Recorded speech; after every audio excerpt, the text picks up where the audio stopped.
make sure they include. But we're going to have a starter kit for new chambers. We're going to have best practices that we have created here this week that we can roll out across the country to ensure that we are all doing better. Now, we don't expect you guys to overnight become the experts. We didn't here at the U.S. Black Chamber. But we're going to all continue to work together to make improvements. A white paper on advocacy insights. Oh, gosh, yes, that sounds to me like advocacy.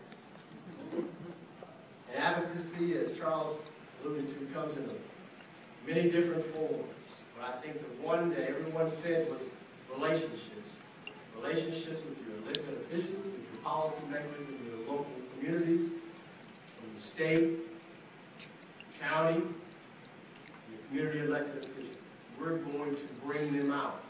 So often they get the job, they get elected, and then we don't see them again for another 4 years. What Roland said is we need to make sure that we are heard ahead of the issues when they get there. So we will ensure that we bring them out. We will have issues that we discuss. Some of them they will know before they get there. Some of them they won't. But we're going to make sure that we have a voice when it comes to advocacy. The number 6, and I'm only going to go through the top 10. The number 6, continued representation in Washington, D.C. on regional and national issues that affects us. Again, I think that's the national advocacy piece that we do here at the U.S. Black Chamber, and we will continue. And this year, as I had showed you before, we hired Toya Powell, who walks the halls each day representing our issues. But there's going to be a responsibility on your part, because you need to make sure that you get us the issues that you need to be addressed. And number 7, I couldn't have said this one any better myself. The USBC Roadshow in 2013, highlighting programs, new development efforts, and best practice. That will happen. Number 8, tactical support of the development and growth of local chambers. And once again, I think that falls under chamber development. A guidebook, a template on support for emerging chambers, bylaws, board selections, incorporations, etc. And that's what I talked about in reference to best practices for new, emerging, as well as established chambers. And lastly, a program to shadow seasoned chambers and chamber leaders. Once again, I think that's entrepreneurial training. Now, some of these things may look differently in your local community, but we are going to try to have systematic approaches for several reasons. One, cost.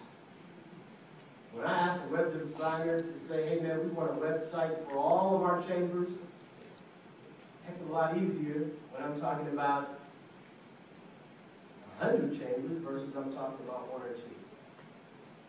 When I'm talking about building programs and I go to my business partners like Wells Fargo and I say, hey, I'm getting ready to go across the country and I'm coming to your local community, they have a tendency to get excited and want to fund a program like that, not only for the national office, but also for the local office.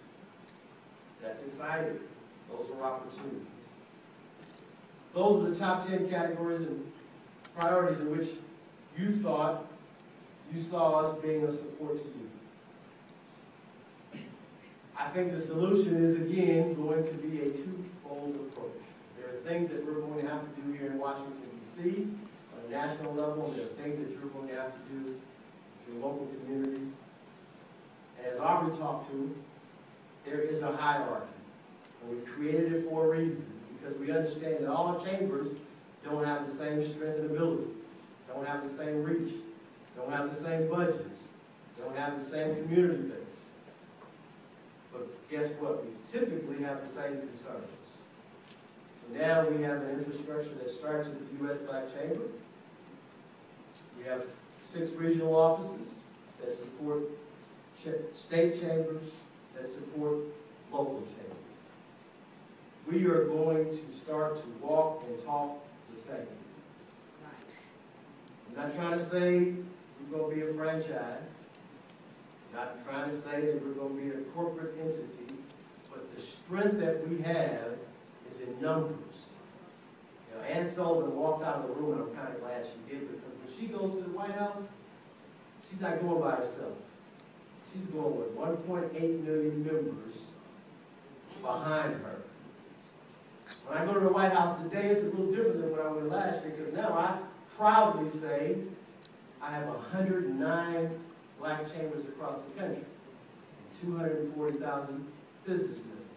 That's strong, but it's even stronger when we're all saying the same thing. If we are all saying the same thing, they can't take any of us for granted. And I got clout here, but you got clout at home, and all of our clout together, that's strong. That's what we need to be as an organization. We need to be strong. That's how the women got here. That's how Native Americans got here. That's how the Asians got here. They've been doing it a lot less years than we have. They took